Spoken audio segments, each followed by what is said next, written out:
Um, Hi everyone. A young person with a low profile standing in front of you, in front of a curious audience. Actually, that curiosity brings us here, brings a free man who break all kind of chains and who trust its own wings like the bird in the emblem of esSENSE Global. Yes, it's a meetup of free birds who trust in its own wings, and it's also a meetup for the free birds who's coming in the future to fly its own wings. So let's hope this program will bring so many new birds who trust in its own wings and want to fly its own wings. Okay. Now let's begin our topic. Before that, thanks esSENSE Global Bengaluru for inviting me to this program, for presenting a topic, and I'm very glad to meet you, and it's a pleasure to be a part of this program. Now, the program, the Renaiessense, I think the pronunciation is right, the Renaiessense. If you look at our history, if you look at our past, we can see that the Renaiessense, not the Renaiessense, the Renaiessense was not occurred through these type of guns and the bombs. We all knew that it happens through the literature, arts, and these kind of programs. So let's hope this program will bring revival in our society. Now, look at the slide. You can see the title of my topic, the CODEX, an introduction to the Constitution of India. So today, through this session, we are going to discuss about the Constitution, the Indian Constitution, our Constitution. Why the Constitution? Why the Indian Constitution? Why should we discuss about the Constitution? Before going to the topic, we should answer, or we should know the answer of this question. Why should we want to discuss, or why should we discuss about the Indian Constitution? Mainly two reasons is there. First one is the majority of the Indian people of our country, they know that we have a constitution, and that constitution governs us, governs the organs of the government. They know that. But according to them, the Indian constitution is just a code of law, just like any other kind of statute, law, act, etc. But the reality is different. The reality is not the same. In the reality, the Indian constitution is different from other kind of constitution, other kind of statute or code of laws, etc. The Indian constitution have its own soul and its own uniqueness. Later we will discuss about the uniqueness of the Indian constitution. So here I am skipping that part from here. What I'm trying to say that the majority of the Indian people, they have no basic ideas about the basic features of the Indian constitution, and they didn't know what actually the constitution, Indian constitution is. So it is necessary to discuss about the Indian constitution, isn't it? Yes, and this is the first reason. And the second one is the present situation of our nation, the current status of our nation. We all know that where our country's exact position is, in which direction the political waves are blowing, how it will going to be end, how it will affect our nation. We know all these things. And the religions and their irrational, inhuman ideologies getting more power instead of the basic humanistic values, instead of basic features which laid down under the Constitution of India. And so many atrocities happening in our country, not only against the citizens and their rights, it's against the Constitution also. At the present situation, the Indian Constitution facing so many challenges, so many threats from various sides. So many examples is there in our daily life. So at this moment, if our country moves forward without knowing the constitution, without considering the humanistic values, then it will definitely move backwards from the modernity. And if that happens, we will suffer a lot. India will suffer a lot. Maybe we can't take it back. Our liberty, our happiness, everything, maybe we can't take it back if that happens. So we want to discuss the Indian constitution in such situation. What should we discuss other than the Constitution of India?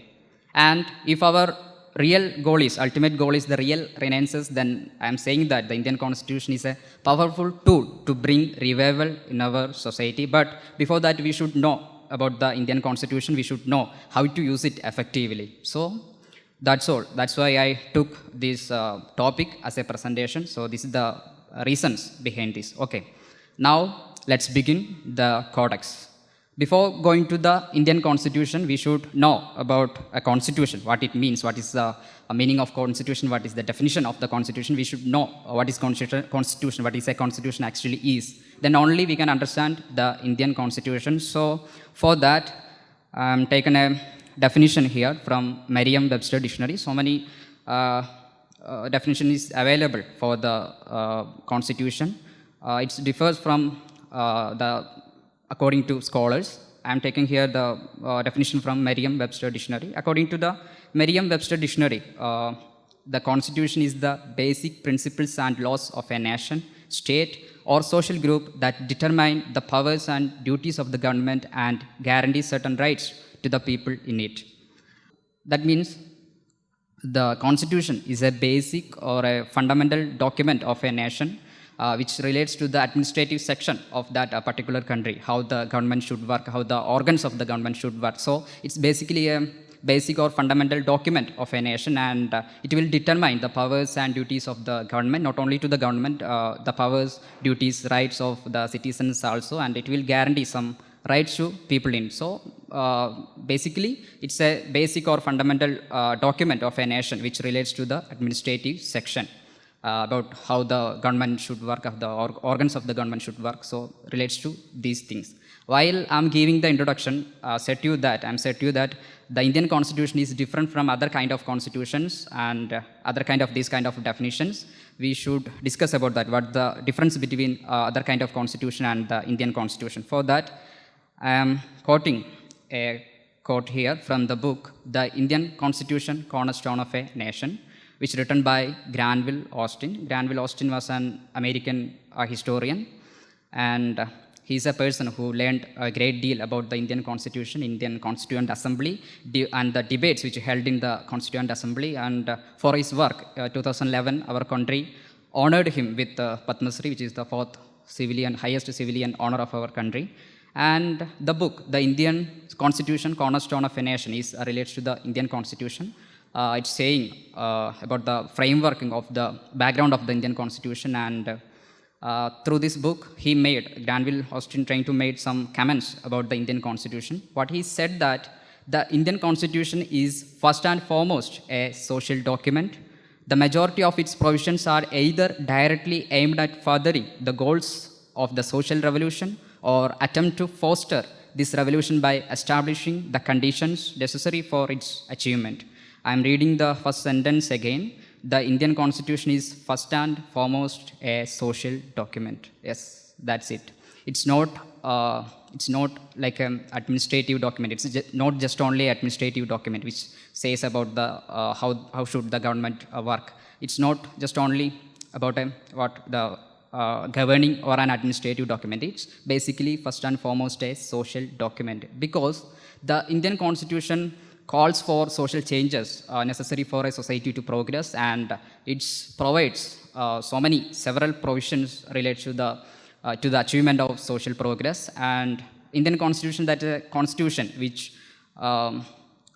constantly speaks out against the atrocities of religions, caste, and against the superstitions, customs, and also against the human right violations, abuses.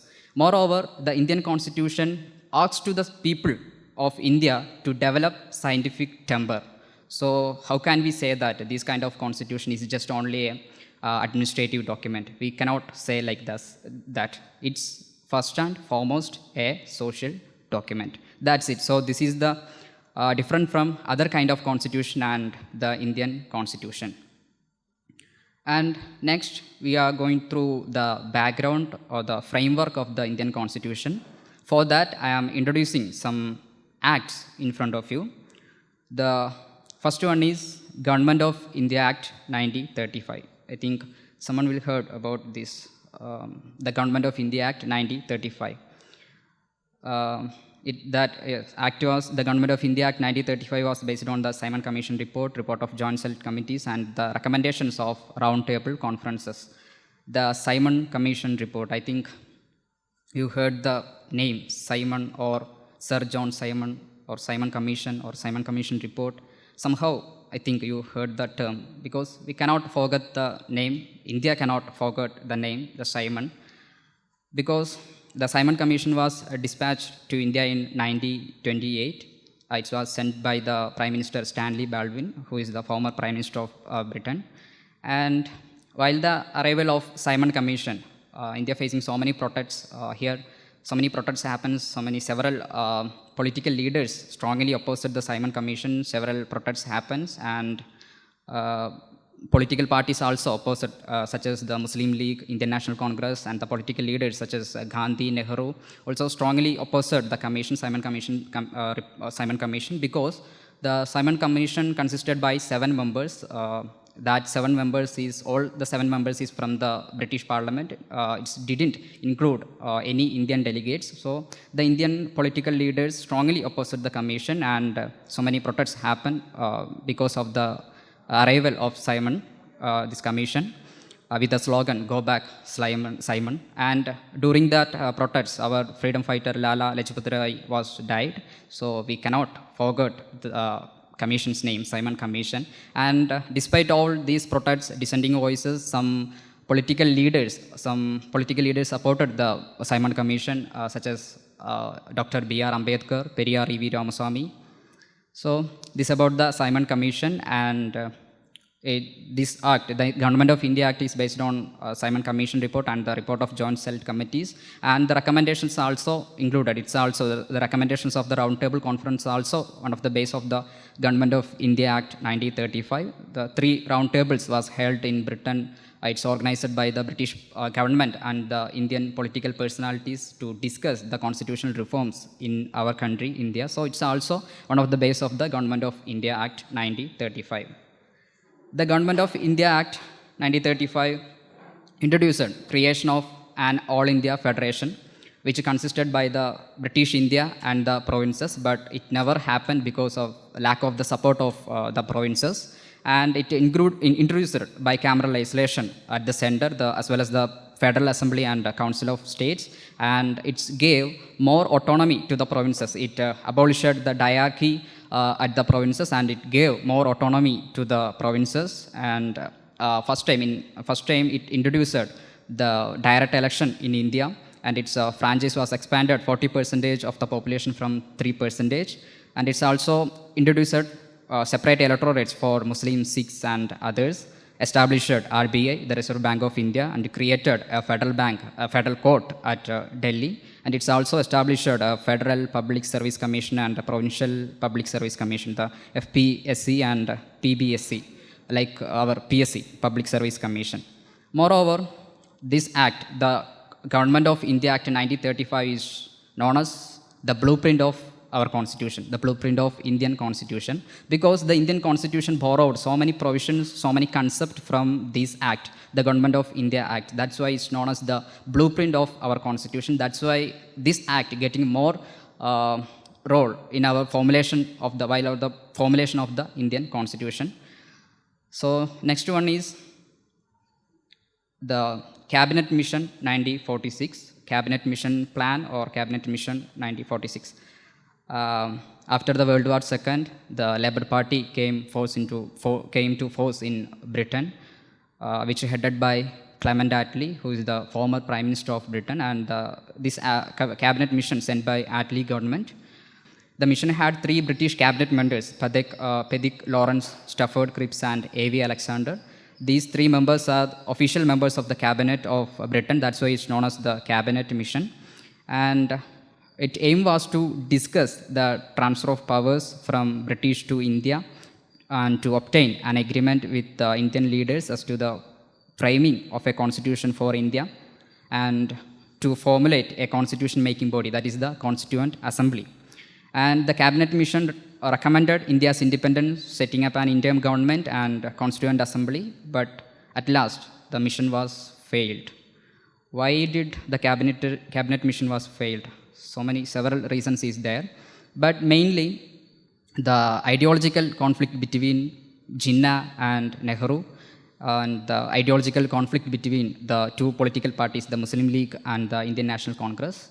This cabinet mission not introduced the partition of India. It's not introduced the partition. It's introduced another kind of a system like the division, the groups of provisions on the basis of religion. Hindu provinces, Muslim provinces, and the Indian National Congress didn't accept this plan. And at the same time, the Muslim League demand for a separate country for Muslims. So, and Jinnah and Nehru didn't support the partition of India, and Jinnah demand for a separate nation for Muslims, like as the Muslim League. So, this is the major reason. This was the major reason behind the failure of cabinet mission. So, it's failed, and the conflicts it's increased between the political leaders, especially between the Nehru and Jinnah, and the political parties, especially between a League and the Indian National Congress. We know that the Muslim League demanded a country, separate country for Muslims, and Indian National Congress didn't accept it. On this background, another act was introduced by the British Parliament, the Indian Independence Act 1947. Okay. This act was based on Mountbatten Plan, otherwise it's known as 3rd June Plan. While this conflict happens in India, happening in that time, Mountbatten introduced another plan that known as it comes an act, the Indian Independence Act 1947. And this act, this was the last act which made by the British Parliament, and this act, the Indian Independence Act 1947, entered British rule over India, and it's declared India as a sovereign and independent state, partitioned India into two domains, as well as the Pakistan as well as the India. And constituent assemblies, according to this act, constituent assemblies were authorized to formulate their constitutions, and complete legislative authority given to the constituent assemblies. Office of Viceroy was abolished, and the Mountbatten was the last Viceroy of our country, and he's become the first Governor General of our country also. And according to this act, Governor Generals will continue to assign the laws until the new domains constitution would become effective. And also according to this plan, this act, the governance would be done on the basis of the Government of India Act 1935 until the new constitutions of new independent domains will came to effect. So this is the brief about the Indian Independence Act 1947. These two acts, and the cabinet mission has major role in the formulation of our constitution. And with this, the Independence Act discussion about the act ends. Next, we go on to the Constituent Assembly of India. The Constituent Assembly of India formed for the purpose of drafting a constitution for independent India, and the idea of Constituent Assembly was first proposed by Roy in 1934. Roy was the pioneer of the communist movement in our country. We know that. This proposal was proposed by the Roy was taken up by the Congress in 1935 as an official demand of the Indian National Congress, and in 1940 the British government accepted this plan. The Constituent Assembly create a Constituent Assembly to formulate a constitution for the independent India. And we already discussed about the cabinet mission. Cabinet mission recommended a Constituent Assembly to the independent domains. Under the cabinet mission, the elections were held to formulate the Constituent Assemblies, and the Constituent Assembly of India first met on 9th December 1946, and Rajendra Prasad was the president of the Constituent Assembly. B.N. Rao was the advisor of the Constituent Assembly, and the drafting committee. Several committees was there in the Constituent Assembly, and drafting committee was one of the important committee among the committees. And the chairman of drafting committee was B.R. Ambedkar. And the total membership of Constituent Assembly was 389. Out of 389, 292 members represent the provinces, and 93 members represent the princely states, and other 4 members from the chief commissioner provinces such as Delhi, Ajmer, Coorg, and the British Balochistan. After the election means to constitute the Constituent Assembly. After the election, the Muslim League refused to cooperate with Indian National Congress. Hindu-Muslim riots began, and the Muslim League strongly demanded for another nation for the Muslims, that is the Pakistan. And after that, the Mountbatten Plan was introduced, partitioned India into two domains, the Pakistan and India. And the areas which incorporated to the Pakistan, the representatives from the areas which incorporated to Pakistan, they ceased their membership from our Indian Constituent Assembly, and new elections were held. After that election, after all these things, the total membership of Constituent Assembly was 299, and these 299 members or these 299 delegates worked for Indian Constitution for 2 years, 11 months and 18 days. Such a great work. And I would like to mention some committees here because we only know about the drafting committee. Several committees was there in the Constituent Assembly. I would like to mention some important committees and their chairmans. First one is the Committee on the Rules of Procedure, was headed by Rajendra Prasad. Steering Committee, also headed by Rajendra Prasad. And the Finance and Staff Committee, Rajendra Prasad. The next one is the Committee on the Functions of the Constituent Assembly, was headed by G.V. Mavalankar. Next one is the State Committee, headed by Jawaharlal Nehru. Next one is one of the most important committee in the Constituent Assembly, that is the Advisory Committee on Fundamental Rights, Minorities and Tribal and Excluded Areas, which headed by Vallabhbhai Patel. If you look at our fundamental rights, we can see some reflections of the ideologies of the Vallabhbhai Patel is there. Vallabhbhai Patel's some ideologies reflection is there. Our fundamental rights is another controversial topic. Okay. Next committee is Minorities Subcommittee, H.C. Mukherjee, headed by H.C. Mukherjee, and the Fundamental Rights Subcommittee, J.B. Kripalani. Next one is the Union Powers Committee and Union Constitution Committee, headed by Jawaharlal Nehru. And last one is the Drafting Committee, we know that, B.R. Ambedkar. So these are the important committees of the Constituent Assembly and their chairmans. Next, the Constitution of India. The Constitution of India is the result of the Constituent Assembly, and the Constitution of India is the supreme law of our nation, supreme law of our country.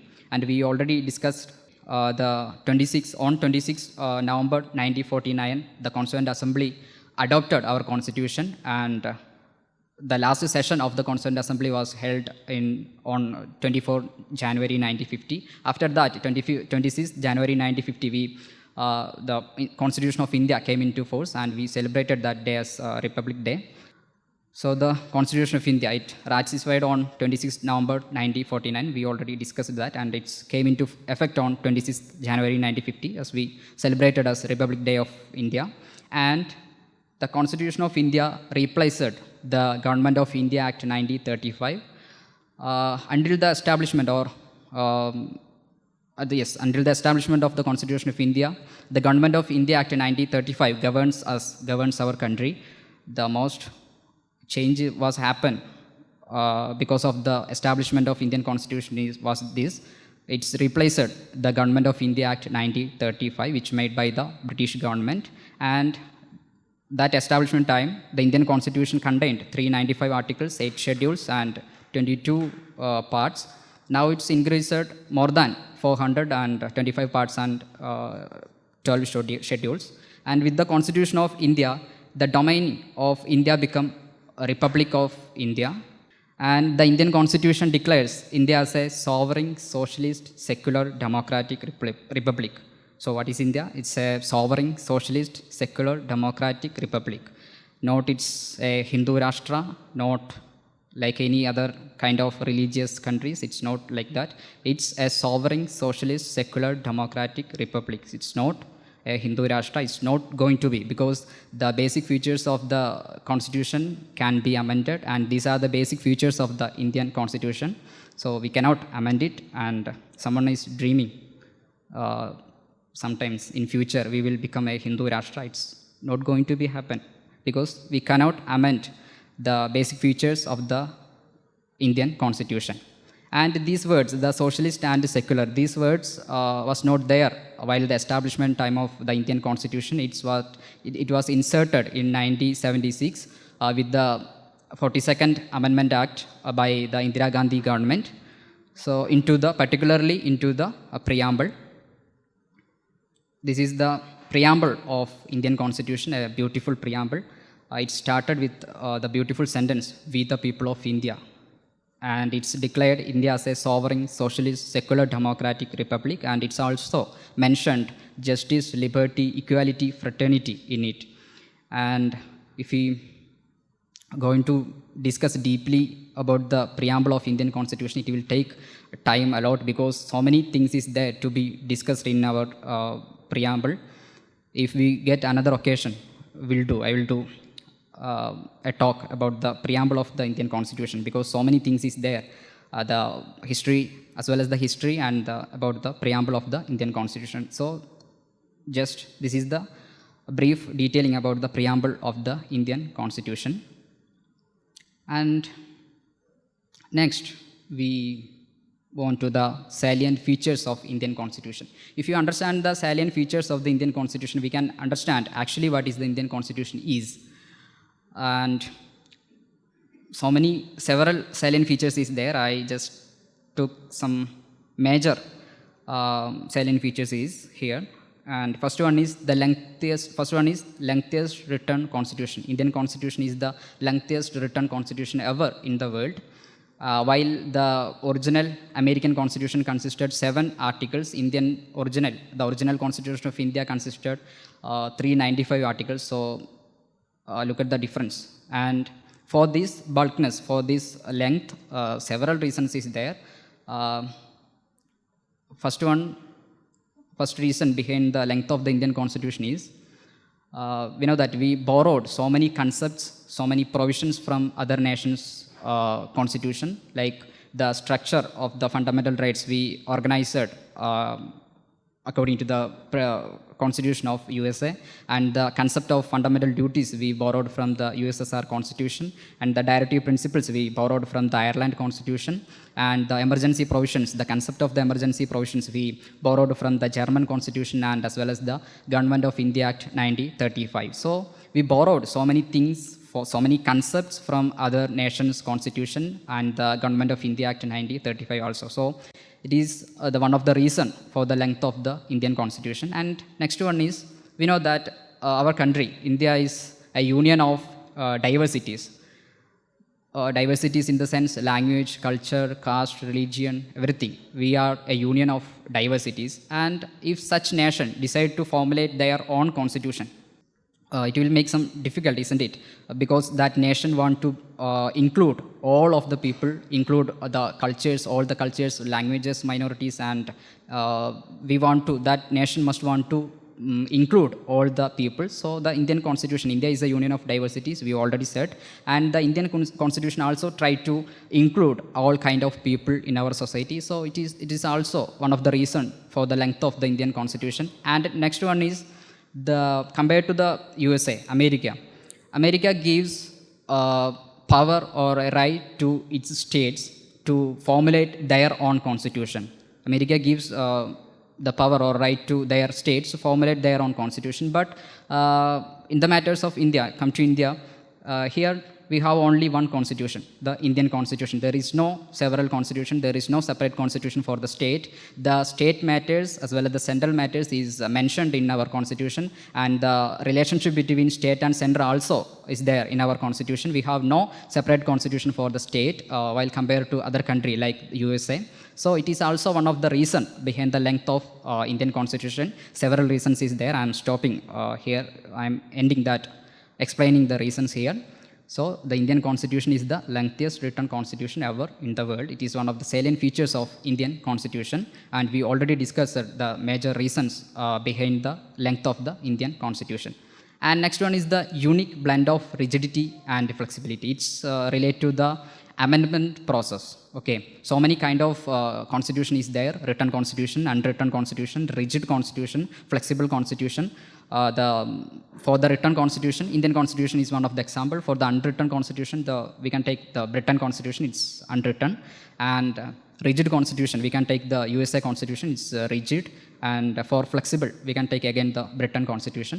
Generally, all written constitutions are rigid, but come to in matters of the Indian Constitution, it shows a unique blend of rigidity and flexibility. In our nation, a special majority is enough to amend the provisions in the constitution, and some provisions need the consent of state legislatures, but we can amend it, and more than 100 amendments also happened.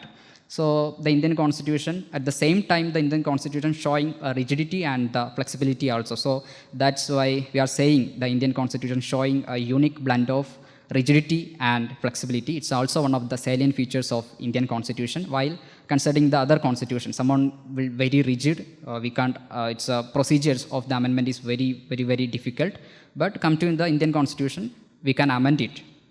Okay. And the third one is the parliamentary form of government. Mainly two types of government system is there, parliamentary form of government and the presidential form of government. The Indian constitution chooses the parliamentary form of government. The essence of parliamentary form of government is the responsibility to the legislature. That means in our country, the president is the constitutional head of our nation. He is the executive head of our nation. But in reality, all the executive power vested on the hands of Council of Ministers, which is headed by the Prime Minister. And this Council of Ministers is responsible to the legislature. So the essence of the parliamentary form of government is responsible. Everyone is responsible to the parliament, especially to the lower house, that is the Lok Sabha. Okay. While considering the presidential form of government, all the executive powers vested on the hands of president, like the USA. So Indian government, the Indian constitution choose parliamentary form of government, and in our history, in our Indian history, once our government thinks about switch from parliamentary form of government to presidential form of government. Anyone remember when it happens? When the Indian government thinks switch parliamentary form of government to presidential form of government? It happens during the emergency period, particularly in 1976. I think you got which government think about switch parliamentary form of government to presidential form of government. It's another controversial topic. Okay. Next one is secular state. We already saw that the Indian preamble of the Indian constitution declared India as a secular state. That means we didn't recognize any religion as an official religion like any other kind of religious states. We didn't recognize any religion as its official religion. And India, our country, treats all religion equally. It should, because it's a secular state. Before that, what is the meaning of secularism? What is the exact definition of secularism? Secularism means the clear separation of state and religion. The religion has no place in the matters of state. But in the reality, we know that our country didn't follow the basic principles of the secularism. We are moving opposite of the secularism. It's a sad reality. But however, our country is a secular state, and the secularism is one of the salient features of Indian constitution. It is one of the basic pillars of our country. And next one is the fundamental rights. Indian constitution provides several fundamental rights to its citizens. Fundamental rights, part 3 of the constitution deals with the fundamental rights. Article 14 to 35 says about the fundamental rights. Several fundamental rights is there, exactly 6 fundamental rights. The right to equality, right to freedom, right against exploitation, and the right of freedom of religion, cultural and educational rights, and last, right to constitutional remedies. Under these 6 fundamental rights, several rights is there. I am not going to explain all these fundamental rights. The Indian constitution provides several rights to us, the speech and expression also. That's why we are talking like this. Otherwise, we should sip our mouth. It's providing so many rights to us. Okay, so this is the brief detailing about the fundamental rights. And next one is the fundamental duties. We borrowed the concept of fundamental duties from the USSR constitution, and 11 fundamental rights is there. Article 51A deals with the fundamental rights. I'm not going to explain all these 11 fundamental rights. Fundamental rights like respect the national flag, constitution, like that. But I would like to mention one particular fundamental duty, that is Article 51A Clause H. The Article 51A Clause H of the Indian Constitution says that it shall be a duty of every citizen of India to develop the scientific temper, humanism, and the spirit of enquiry and reform. Which constitution will say like this? to develop the scientific timber, humanism, and the spirit of inquiry and reform. And come to Nehru. He's a person who gave more importance to the scientific timber, and we can see in this article, we can see the reflection of his ideologies, and he also mentioned about the scientific timber in his book, Recovery of India. And more than, sometimes someone will ask, why you are attending or why you are conducting these kind of programs like the Renaiessense, why you are conducting or why you are attending these kind of programs? The answer is this, Article 51A Clause H. It is our duty to develop the scientific timber, humanism, as well as the spirit of inquiry and reform. That's why we are doing these kind of things. We know that we have no personal benefits from this, but it's our duty. It's our duty of every citizen of India to develop the scientific timber, humanism, and the spirit of inquiry and reform. Okay. So this is about the fundamental duties. And next one is the directive principles of state policy. Article 36 to Article 51 deals the directive principles of state policy. Directive principles of state policy means it's ideals which kept in the mind of state in formulating the new policies, acts, laws, like that. Okay, it's just ideals just kept in the mind of state while formulating new policies, new acts, like that. And the directive principles of state policy divided into three: the socialistic principles, the Gandhian principles, and at last the liberal and intellectual principles. Article 44 of the Indian Constitution comes under the third one, the liberal and intellectual principles. What is the Article 44? What is Article 44 of Indian Constitution? It is Uniform Civil Code. And another controversial topic. We should discuss about the Uniform Civil Code on another occasion. Okay. So our Constitution also says about the directive principles of state policy. And in 1945, the Sapru Committee suggested two categories of individual rights. First one is justiciable, and second one is non-justiciable. The justiciable rights become the fundamental rights, and non-justiciable rights become the directive principles of state policy. And the next one is the federal system with the unitary bias. Actually, the Indian Constitution is not showing a federal, it's also showing a federal system as well as the unitary system also. It's not only particularly, not exactly the federal system, it's also showing both federal and the unitary system. Generally, the Indian Constitution showing a federal system, but while considering the proclamation, the time of proclamation of emergency, the Indian Constitution will become a unitary one. It will show a strong centralized constitution while the emergency times. But in generally, it shows the federal nature. So the Indian Constitution shows a federal system with unitary bias. Why we are saying like that? Because the Indian Constitution shows a federal system with a strong tendency to centralizing its power. That's why we are saying that it's showing a federal system with unitary bias. And next one is the adult suffrage.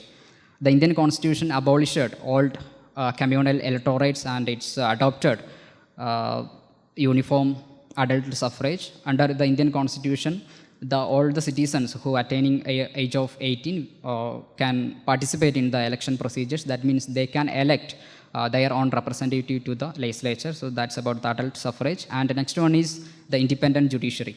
Indian judicial system is independent from other kind of organs. We know that the three major organs is there for the government. The first one is the legislature, which makes the laws, and next one is the executives implementing the laws, and third one is the judicial system, judiciary, which is interpreting the laws. And the judicial system of India is separated from these kind of government organs.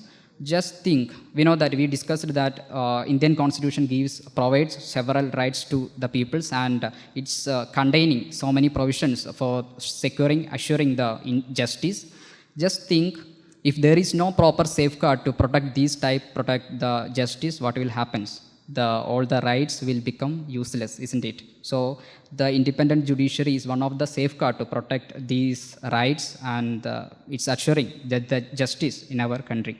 So that's about the independent judiciary. And next one is the judicial review.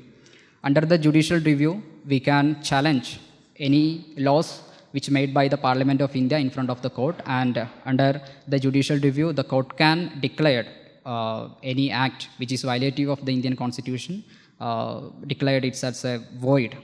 Okay, so Article 13 of the Indian Constitution says about the judicial review. Under that, if any laws which made by the legislatures is violative of Part 3, that means the fundamental rights, if it violates the fundamental rights, then the court can declare it as void. So the Indian Constitution also provides the provision of judicial review. The courts, in particularly the Supreme Court and the High Court, can review the acts, that means the laws made by the legislature in our country. So these are the salient features of Indian Constitution.